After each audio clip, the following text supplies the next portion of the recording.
This is a Rogue Media Network podcast.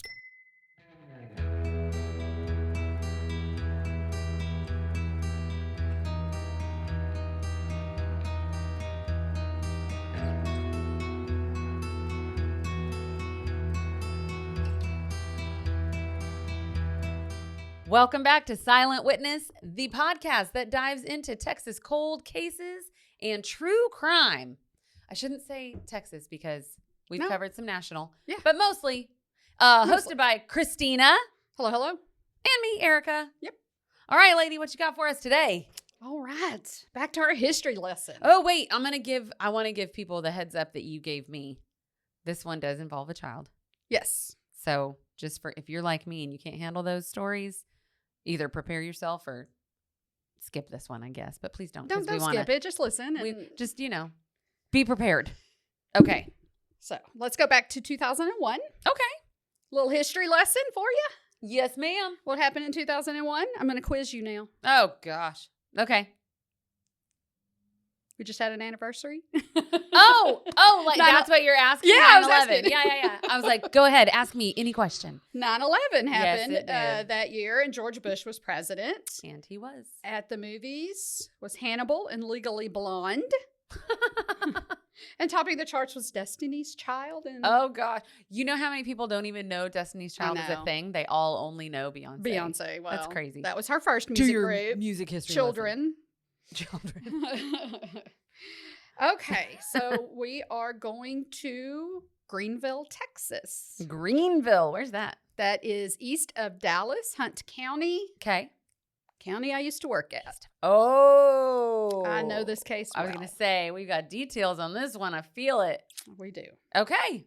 Greenville. Okay. Yeah, Greenville, Texas. So it has a population of about 31,000. It's not teeny tiny. No, not really. It feels teeny tiny. It's It's not like 5,000. No, it's not teeny, but it's not Dallas for sure. Mm-hmm. It's, That's pretty itty. I mean, it's got everything. It's got Walmart, Target. It's got all the things. Okay.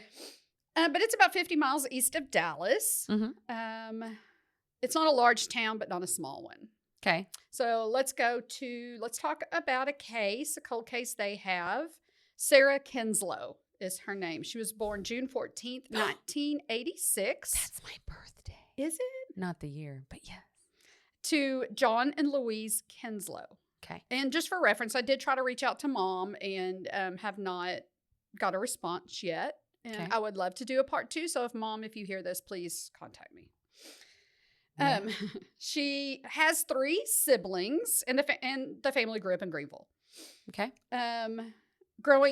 Sarah's family was loving, seemingly normal. Mom, dad, average family. Middle-class family. Growing up, Sarah was fun-loving. She loved music, entertaining others. She was outgoing.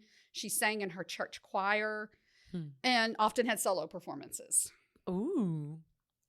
So Talented little Sarah. Yeah. Okay. Real pretty girl. Oh. So at age 14, Sarah, only in middle school, began to display some typical teenage rebellion. Okay. More specific, she began dating an 18-year-old boy in the nearby town of Quinlan. So Quinlan, we have talked about Quinlan. We talked about it with the Kaufman County murders. Yeah. Even though Quinlan is in Hunt County, that's where Lake Tawakoni is. Okay. So we've talked about that. Yeah. So that's where he lived. And his name was Curtis Bell. Curtis. Mm-hmm. 14. And of course, her parents did not support the relationship in the least and did everything to convince her that she couldn't date him. Okay. Yep. Agree. Not only because he was 18, but he also, and he's an adult and it's illegal. But he had a pretty bad reputation of drug use. Oh, yeah. Just a bad guy. Texas has weird Romeo and Juliet laws, don't they? No. Yeah, they not weird. This is clearly not that. It's a 3-year difference, and the age of consent is 17. Yes, it is. Gotcha. Okay. Yeah. Not 14. Right. And not I mean, 16. She's 14. Yeah. Okay. So they're back to- dating, even though nobody wants them to. Right. Because Sarah's parents were against the relationship and because they didn't want Curtis in her life, to influence her to rebel even more. It began to stress the family, and they often argued with Sarah. Sure. Yeah. So now we jump to May 1st, 2001. Okay. John, which is Sarah's dad, took her to school. Mm-hmm. They left a little early because Sarah wanted to meet up with some friends before school started. So he dropped her off at school around 7:20 a.m. Okay. Well, that afternoon, Sarah never came home. And the school called stating that she didn't attend any of her classes. Oh. So her parents immediately began calling all her friends and searching for her. Mm-hmm. Her friends had not seen her. However, one friend did let mom know that a group of them were going to meet up and skip school that day. And they were supposed to meet at a local cemetery nearby, but Sarah never showed up. Okay. So the other kids did end up meeting. I would assume so. She said Sarah never showed up. Yeah. So now okay. Mom, Louise, is really worried and does call the police to report her missing. Okay. Her case initially may have been considered a runaway case. But as they began to question friends and friends of Curtis, it became more and more that it wasn't runaway. Okay. Police brought in search dogs, and the Kinslows gave police articles of clothing so they could, smell her scent. And Sure. the dog picked up Sarah's scent for about 2 blocks away from the school, but lost the scent, which likely is because she got in a vehicle. Okay. Yeah. Makes sense. Yeah. So next, the police examined her diary. Mm-hmm. Sarah wrote about Curtis and her love for him, even saying they were going to run away and get married. And police did question Curtis, and he denied that they were serious about running away and denied knowing anything about where Sarah was. Okay. An interesting side note, some of their friends were polygraphed and failed. Huh. Okay. Yeah. Also of note, when Sarah left that morning, she didn't have her purse. She didn't take extra clothing or hygiene products to indicate she was going to run away. She was just going to school. Yeah. Did she have her backpack? I assume. So but it could have had anything in there. Yeah. So she probably did. She probably just had her regular, dad wasn't concerned. So she must have just had a regular whatever. Okay. In the meantime, the family continued to look for her. They would put up flyers trying to get the word out. Mm-hmm. They would put up flyers all over Hunt County, including Quinlan. Mm-hmm. But the flyers in Quinlan seemed to be pulled down. Of course, in these cases, there's plenty of rumors. Okay. Like we've always said. But before we get into that, let's talk more a little bit about Curtis. Okay. Used to know Mr. Curtis myself. You did? I interviewed him for a precedent investigation report, which we're going to talk about in a second. Okay, that's not how I thought you knew. Yeah, no, not that way. I was like, was he one of yours? No, sort of, but not on my caseload, yeah. Okay. So not long after that's sad.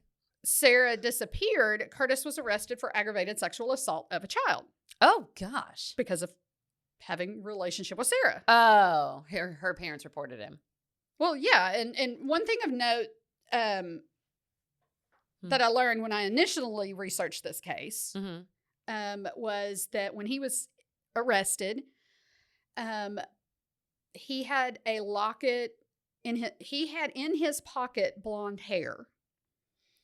Unsure how much, but the police did enter it in evidence. However, it was not tested, as I believe it was lost. This is what I was told. Oh. Because I realized when I was reading the reports, he had blonde hair. They were going to test it. And then when I asked an investigator about it, they said, no, it was lost. Oh, gosh.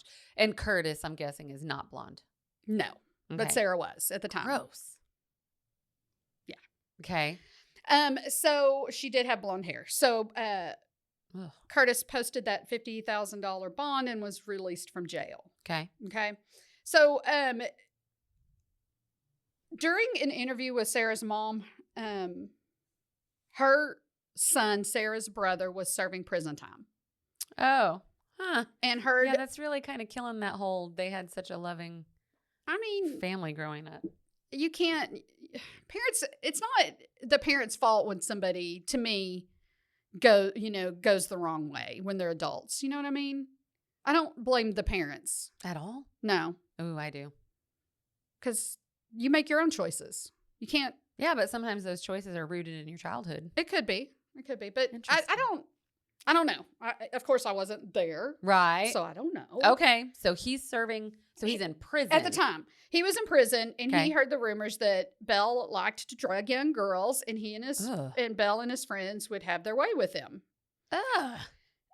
So his grandparents lived in the Quinlan area, which borders Lake Tawakoni. The area is called Waco Bay. And it was rumored that's where he took the girls. Also, he does have an affinity for young girls, which I will attest to because that's she when wasn't I met the him. only one. Oh, that's how no. you met him. Okay. Ugh. Which I'll discuss that here in just a second. But it was rumored to have that he would troll the local schools, look for his next girlfriend, take him back to the Waco Bay area. But it was searched years later. The Bay? That area where the grandparents lived, but nothing was found. Okay. One area that was not searched was in that area, in that property, an area was not searched because it was just full of debris and grown over, and the police couldn't really get in there, but they did search aerial. They took aerial views of it. But the police stated she isn't there, but Louise probably thinks different. Yeah. Well, I would say if you didn't really look, then you don't know. Yeah. I agree. I'm just saying, in an aerial view of the top of a tree, like I can look out the parking lot window right now and not see a body my car at all. Yeah.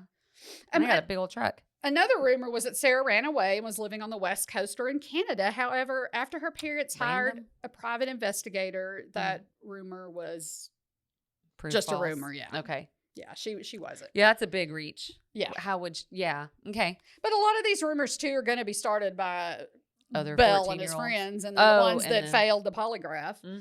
But police received tips as this investigation continued of sightings. She was seen willingly getting into a blue truck. This was the afternoon she disappeared. Okay. A gas station clerk said that she recognized her from the flyers and saw her in the store that day. And she was last seen on video with Belle.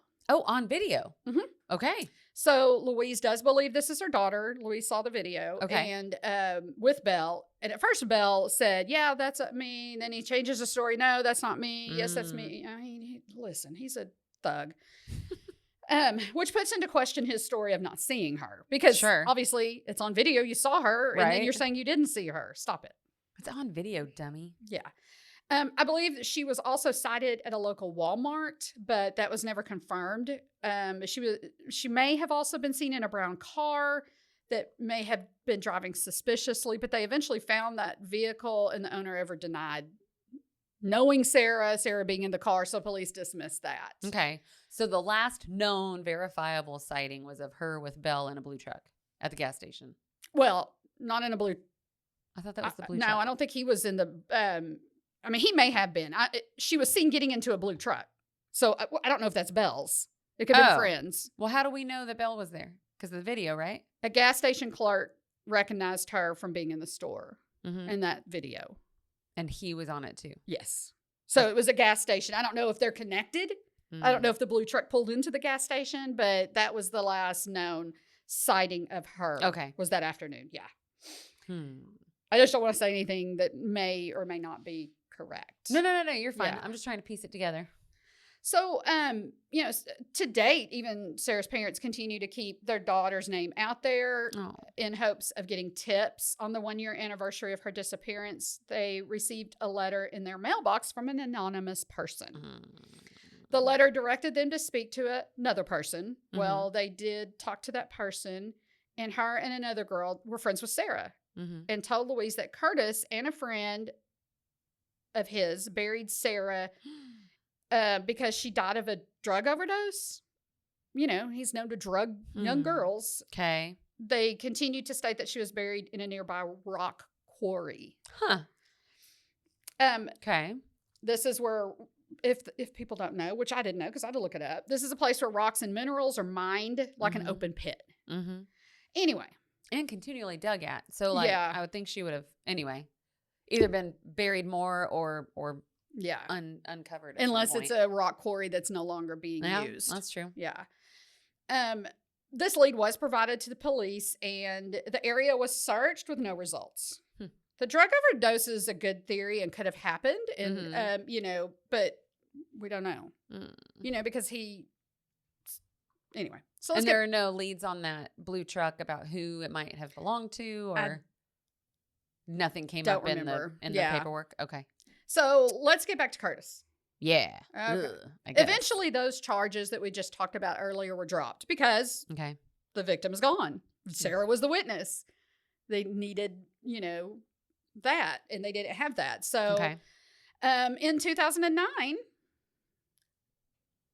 he was convicted of another aggravated sexual assault of a child.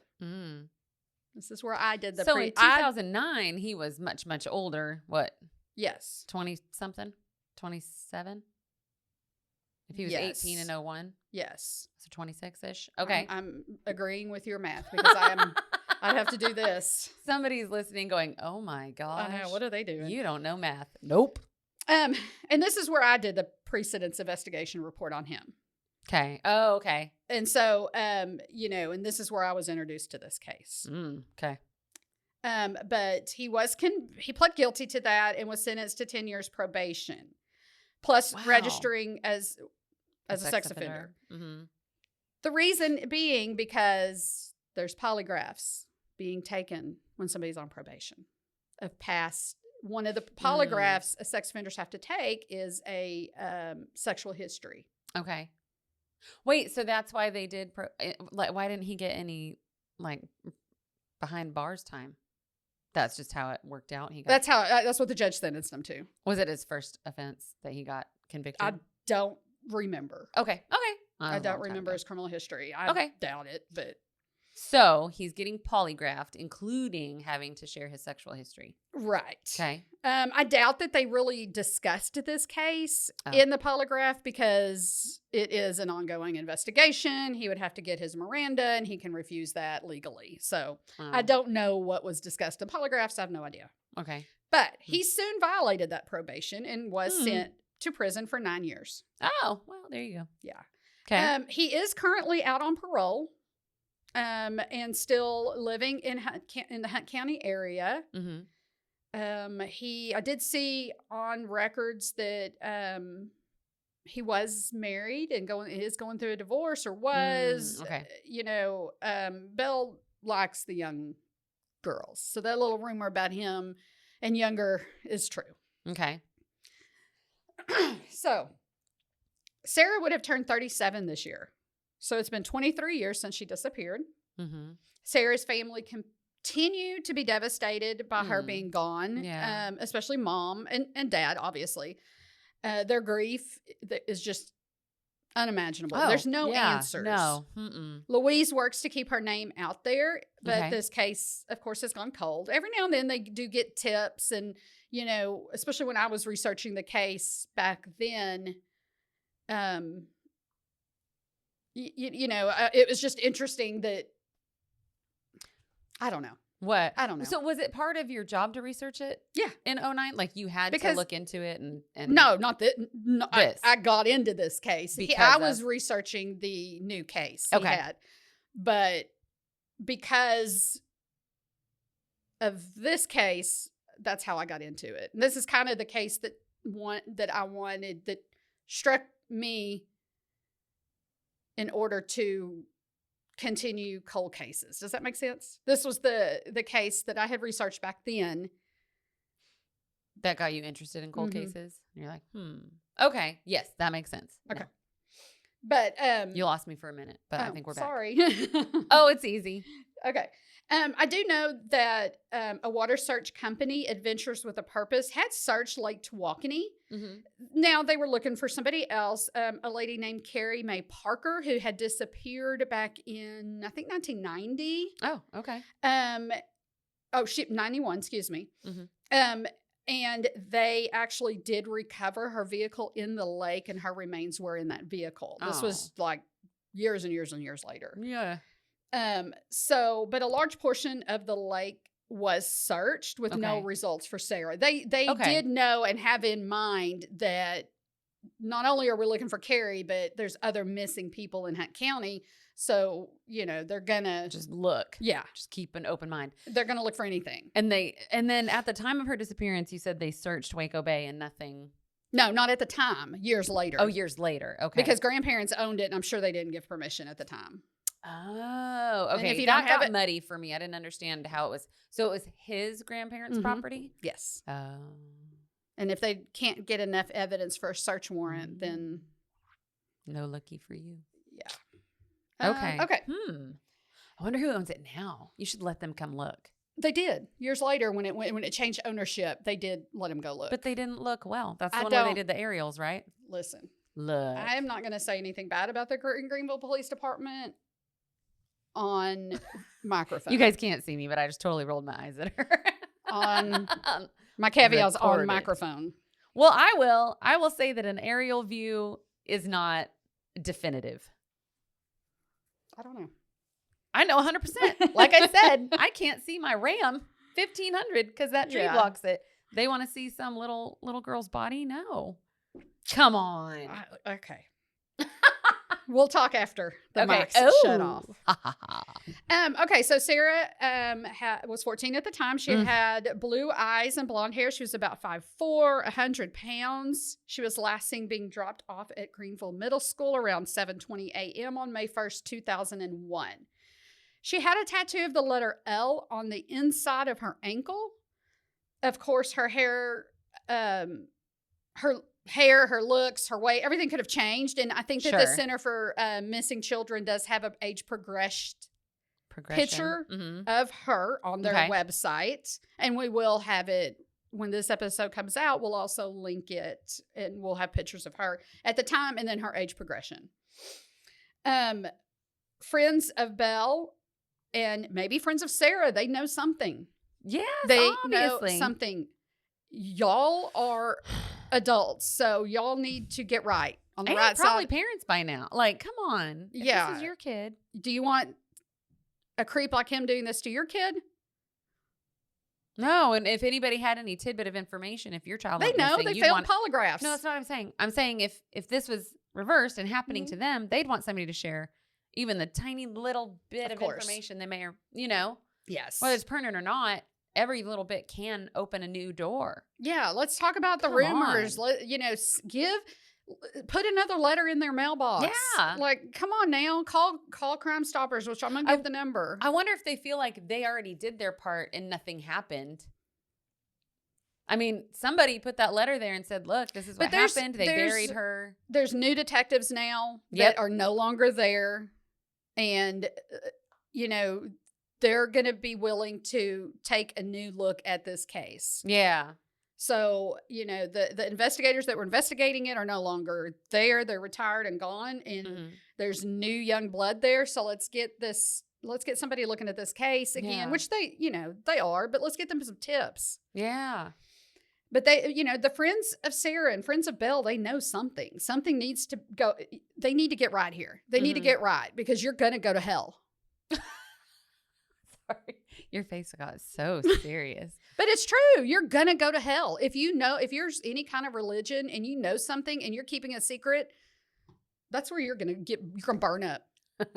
Well, and if you're not religious, you're just an asshole. So 100%. Let's take care of this family and let's get some info. You guys know. Just tell them what happened.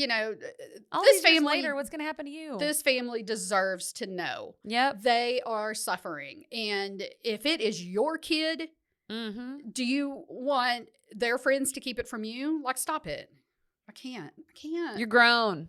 Come forward. And you can do it the wussy way and be anonymous. Yes. Like you did that's last not time. wussy. Do it that way. That's not wussy. I think it's wussy for them. No. For people who happen to know something or happen to overhear but go something, ahead. but I would rather them do it anonymously than not do it at all. So yeah, I mean, you will be a hero if you do it and this case is solved. It's already been 20 plus years. Like, I will get on here and recognize you and give you a medal and you can come on our podcast. Unless you don't want to be recognized. Right. But you could still come on here and be anonymous. We'll give you a new name and you could just talk about what you knew. And yeah. You wear a hat and sunglasses. We don't even have to see your face. Yeah. Come on now. You can wear a mask Like it's COVID again. Ooh, no, not a Halloween mask. That'll scare the crap out of me. But Sarah's family, they do to know something to bring her home. Let's get answers for them. They are good people. They work so hard to keep her name alive. There's a Facebook page with her. There's tons of stuff if you Google her name. Yeah, there's been there was an episode of Disappeared where she was featured in that. There's been some national attention, but the reason I wanted to do this is to get some more attention. No, that's great. But if Belle had anything to do with it, whether you knew him in prison, if you were cellies with him, or were friends with him outside of prison, let's get this sex offender gone. Yeah, get him back in prison. He is a disgusting sex offender who needs to know what Big Bubba's going to do to him in prison. He needs to be put away so he can't prey on young women anymore. Right. Ugh. And if he didn't do anything, then let's get that person who did. But But stop. But people, friends, y'all need to stop protecting him. Come on now. None of you talk to him anymore anyway. Come on. And, this little girl deserves to rest in peace if, which she is presumed gone, but we need answers. Family deserves some answers. Yeah, the family are good people. I briefly met the mom during that trial. Okay. And you just know years later she is just suffering. She's she needs answers. But so how can they share answers? Who do they need to talk to? They need to call the Greenville Police Department at 903-457-2900 or huntcountycrimestoppers.net or call 903-457-2929. I think Bella had something to do with this, whether it was an accident and maybe he drugged her or she took drugs and she OD'd and he got scared. Sure. That's a lot different than actually murdering her. Yes. Maybe they got in a fight and she goes, oh, I'm going to tell my parents what we did. You're going to go to jail. Yeah. Or the parents, I don't think they did this. I have not read, but maybe they were going to go to the police and he had to take care of the witness. I don't know. We don't know. But if it was an accident, if it was murder, which covering up the body, that would have been considered it. But call the Greenville Police Department, 903-457-2900. Okay. This is not on the Rangers. This one's not? No. Really? Interesting. Even with all that? Huh. Yeah. Okay, well, let's get some answers for this family because, wow. They deserve it. Man, yeah. That poor mom. She's just the dad. Yeah, the whole family. Yeah. The whole family. I'm not going to say, it is just sad. It's just easier for us to see the mom's point of view. Yeah. And because I've briefly, very, very quickly met her. But I would love it if she would reach out. I would love to do a part 2 of this and get her thoughts on this. I'd love to do a part 2 that something was uncovered and she was found. 100%. That is the goal of this podcast. So if you can please, if you know anything, just come forward. You don't talk to Curtis anymore. It doesn't matter. He's not going to come after you. He's going to end up in jail if it was him. He's going to come after your children. Your daughters is what he's going to come after. So gross. Sorry. I'm going to get sued. One of these days. It's almost like you want to. You dangle it out there. Not on this case, I don't. Not on this. On this one, we just want answers. Yeah. So, as always, thank you for listening to Silent Witness.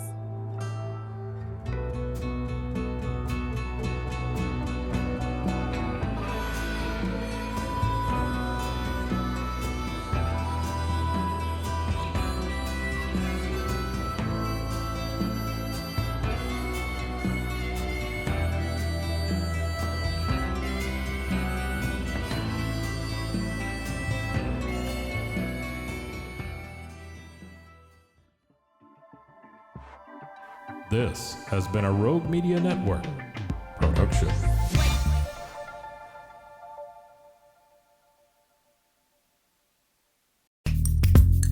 Are you a podcaster? Let's talk podcast hosting. Are you tired of your current podcast host? Need real support in a community that gets it? At Rogue Media Network, we offer top-tier podcast hosting services to help you thrive. From hosting and distribution to dedicated support, we've got you covered. Starting as low as $25 a month. Join our community of passionate podcasters today. Contact us at hello@roguemedianetwork.com.